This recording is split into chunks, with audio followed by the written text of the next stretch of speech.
Assalamualaikum warahmatullahi wabarakatuh. Salam sejahtera untuk kita semua. Halo semuanya, kembali lagi di kami di kelompok 10. Pada kangen nggak sama kami nih? Kangen dong. Kepo nggak pembahasan kita kali ini? Kepo dong. Oke, teman-teman, kali ini kita akan membahas tentang manajemen sumber daya internasional. Sebelum itu, seperti biasa, izinkan kami untuk memperkenalkan anggota kelompok kami. Maka, saksikan! Halo teman-teman semuanya, perkenalkan nama saya Muhammad Ferry Farula. Teman-teman bisa panggil Ferry, NPM saya 130. Hai, nama saya Meliana, biasa dipanggil Meli, NPM saya 122. Halo semua, perkenalkan nama saya Cindy, NPM saya 127. Oke guys, kembali lagi di segmen ini, segmen Diskusi. Semangat gak? Semangat! Kepo gak pembahasannya? Kepo! Dong. Oke, bagi teman-teman yang penasaran apa yang kita bahas, apa yang kita diskusikan, tonton video ini sampai habis. Oke. Mungkin teman-teman punya nanti tanggapan tersendiri. Nanti cantumkan di mana teman-teman? Komentar. Oke. Kan kita nih ngebahas tentang manajemen sumber daya manusia internasional. Jadi menurut teman-teman, kenapa sih MSDI itu berpengaruh dan sangat penting bagi perusahaan multinasional? Oh, kalau itu menurut aku karena MSDMI internasional itu membantu perusahaan menyesuaikan pengelolaan karyawan di perbedaan budaya, hukum, pasar di berbagai negara dan juga menciptanya keunggulan bersaing di tingkat global gitu. Oh, gitu. Paham. Wah, tadi kan membahas tentang manajemen sumber daya internasional. Benar. Sekarang aku punya pertanyaan nih Apa tentang bagaimana integrasi antara strategi bisnis dan perencanaan sumber daya manusia dapat meningkatkan efektivitas organisasi dalam jangka panjang. Gimana nih, Kak? Oh, gitu. Teman-teman tahu nggak jawabannya? Enggak. Oke, aku boleh menjawab? Boleh. Jadi, karena kita membahas tentang integrasi, jadi integrasi tersebut memastikan bahwa kebutuhan tenaga kerja itu selaras dan terarah sesuai dengan strategi organisasi, sehingga mendukung pencapaian tugas, meningkatkan efisiensi, dan membangun keunggulan kompetitif yang berkelanjutan. Seperti itu. Nah, ngebahas tentang manajemen sumber daya manusia, kalian tahu nggak sih gimana perbedaan budaya antar negara dapat mempengaruhi penerapan budaya pelayanan prima dalam suatu perusahaan multinasional? Dan strategi apa saja yang dapat kita lakukan untuk mengatasi tantangan tersebut itu gimana menurut kalian? Gimana itu, Kak? Oh, kalau perbedaan budaya itu mempengaruhi ekspektasi pelanggan terhadap cara komunikasi, tingkat formalitas, dan definisi pelayanan yang baik. Jadi, untuk mengatasinya, perusahaan perlu menerapkan pelatihan lintas budaya gitu. Dengan menetapkan standar layanan global yang fleksibel, serta membangun sistem feedback pelanggan untuk menyesuaikan layanan secara lokal tanpa mengorbankan nilai inti perusahaan tersebut. Gitu kan? Seperti itu. Paham. Teman-teman paham nggak? Paham. Dong. Oke, next. Nah, kalian tahu nggak sih bagaimana tantangan perbedaan budaya, hukum, bahasa mempengaruhi strategi manajemen sumber daya manusia internasional dalam perusahaan multinasional? Dan langkah apa saja yang dapat kita ambil untuk mengatasi masalah tersebut itu? Oke, karena kita bahas tentang internasional, mayoritas memang ada namanya perbedaan budaya, hukum, dan bahasa. Nah, hal ini dapat menyebabkan kompleksitas dalam komunikasi, kepatuhan regulasi, dan adaptasi karyawan. Jadi, untuk mengatasi masalah tersebut, perusahaan perlu menerapkan pelatihan lintas budaya. Jadi, pelatihan lintas budaya ini anggotanya, karyawannya dilatih untuk mengenal budayanya, terus tuh kondisi sosialnya, bahasa, bahkan sampai iklim di negara yang akan dituju. Seperti itu. Terus tuh menyesuaikan kebijakan SDM sesuai dengan regulasi lokal, serta mengembangkan sistem komunikasi yang efektif dan program dukungan bagi ekspatriat. Seperti itu, teman-teman. Oh, gitu ya, Kak. Iya.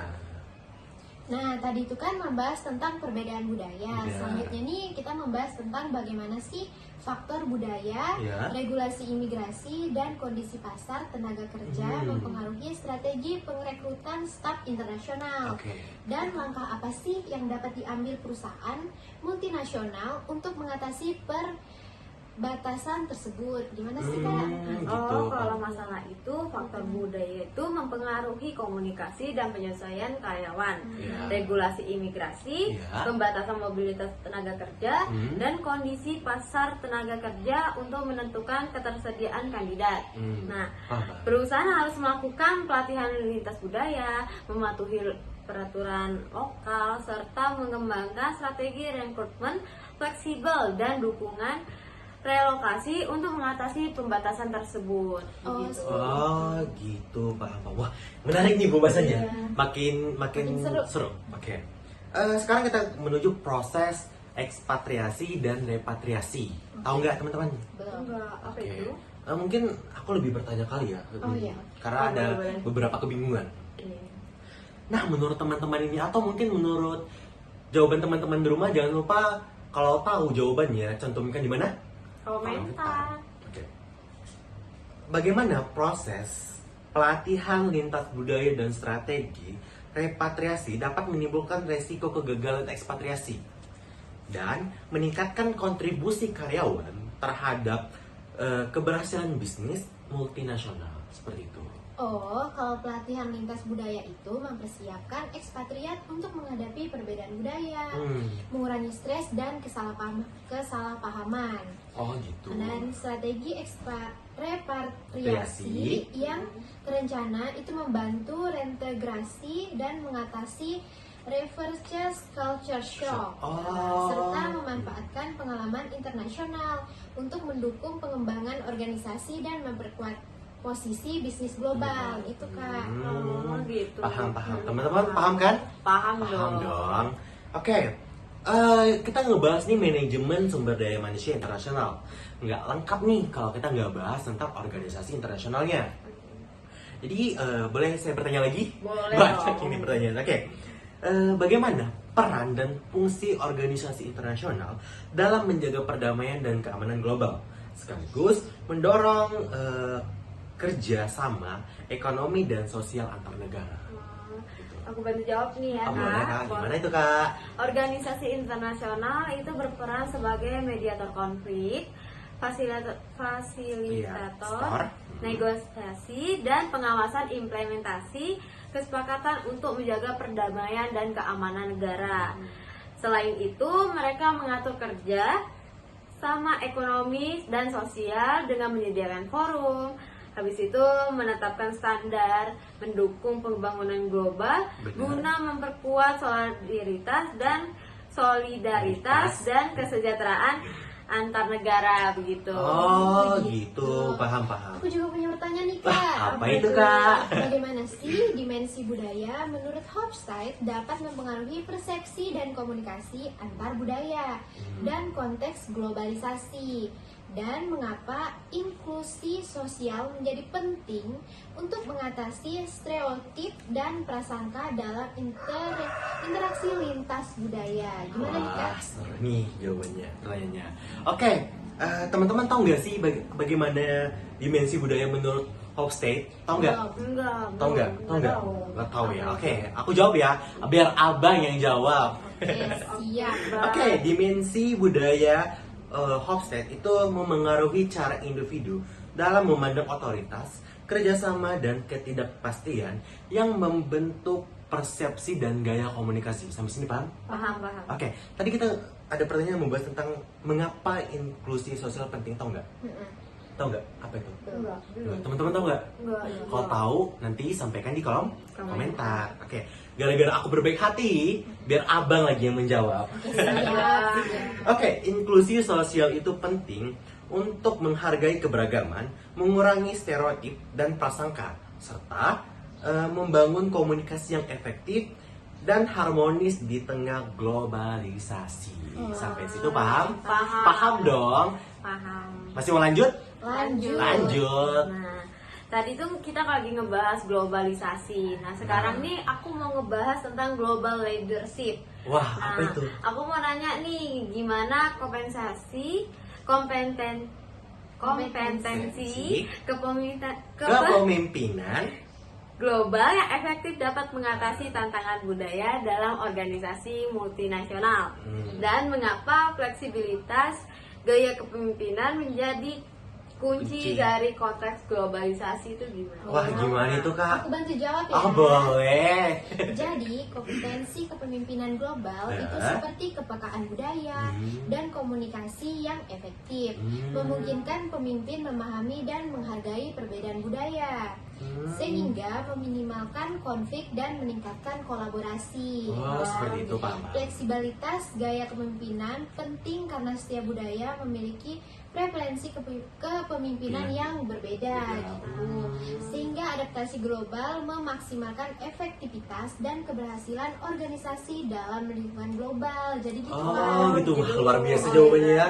Seru. Teman-teman, makin penasaran nggak dengan pembahasannya? Penasaran dong. Aku boleh bertanya nggak? Boleh, mau nanya apa? Karena kita kan sekarang ini lagi ngebahas tentang problem dan current issue dalam manajemen sumber daya manusia internasional. Iya. Nah, aku punya beberapa pertanyaan yang perlu aku ungkapkan, boleh? Boleh, mau nanya apa? Bagaimana sih perusahaan multinasional dapat mengatasi tantangan adaptasi budaya dan perbedaan regulasi dalam MSDI ini untuk memastikan efektivitas operasional global? Aku Kayak bantu gitu. jawab nih. Boleh. Apa itu? Nah, menurut aku perusahaan multinasional itu perlu mengembangkan program pelatihan lintas budaya, menyelaraskan kebijakan sumber daya manusia lokal dan pusatnya, serta memahami regulasi ketenaga kerjaan di setiap negara. Pendekatan ini membantu mengurangi konflik budaya, memastikan kepatuhan hukum, dan meningkatkan koordinasi serta kinerja kerja internasional gitu. Gitu. Wah. Aku juga punya pertanyaan nih. Apa itu? Bagaimana sih perusahaan multinasional dapat mengintegrasikan teknologi seperti AI dan VR dalam praktek sumber daya manusia internasional untuk meningkatkan efisiensi operasional dan adaptasi budaya, serta apa tantangan utama dalam mengelola ekspatriat di era digital dan kerja jarak jauh, itu gimana sih Kak? Jelasin Rumus dong. sekali ya pertanyaannya. Iya. Teman-teman tahu nggak jawabannya? Enggak Ya. apa-apa. Oke. Aku boleh jawab kan? Aku baik hati loh untuk menjawab ini. Boleh. Oke. Kalau kita membahas tentang integrasi teknologi seperti AI, VR, dan dalam MSDI ini itu mempengaruhi otomatisasi proses rekrutmen, pelatihan lintas budaya, dan evaluasi kinerja secara real time. Terus tuh meningkatkan efisiensi dan konsistensi. Nah, namun ada tantangannya. Apa tuh Kak? Jadi, tantangan utama dalam mengolah ekspatriat meliputi adaptasi budaya, perbedaan regulasi ketenaga kerjaan, serta kesulitan dalam komunikasi dan kolaborasi lintas zona waktu. Jadi adanya perbedaan waktu. Jadi biasanya kalau di sini siang, kadang di negara lain seperti Amerika malam, seperti kayak gitu. Terus tuh yang memerlukan strategi manajemen yang fleksibel dan inklusif. Paham kan? Paham. Selanjutnya kita itu akan membahas tentang pengelolaan sumber daya manusia dengan konteks beberapa negara. Wah, Nah, karena beberapa negara ini kan memiliki perbedaan pastinya. Iya, Nah, jelas dong. bagaimana perbedaan budaya, sistem ekonomi, sosial mempengaruhi praktik manajemen sumber daya manusia di Jepang, di Amerika, dan di India, dan bagaimana perusahaan multinasional dapat menyesuaikan kebijakan MSDM mereka agar efektif di masing-masing negara tersebut. Itu gimana? Gimana tuh Kak? Oh, kalau budaya kolektivisme dan loyalitas di Jepang itu menekankan stabilitas kerja dan pelatihan jangka panjang. Sementara Amerika Serikat mengutamakan individualisme dan fleksibilitas pasar tenaga kerja.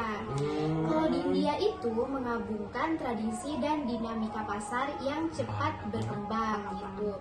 Perusahaan multinasional harus menyesuaikan kebijakan sumber daya manusia dengan menghormati nilai lokal, regulasi tenaga kerja, dan juga gaya komunikasi agar kebijakan tersebut relevan dan efektif di setiap negara gitu Oh Kak. gitu, paham. Paham.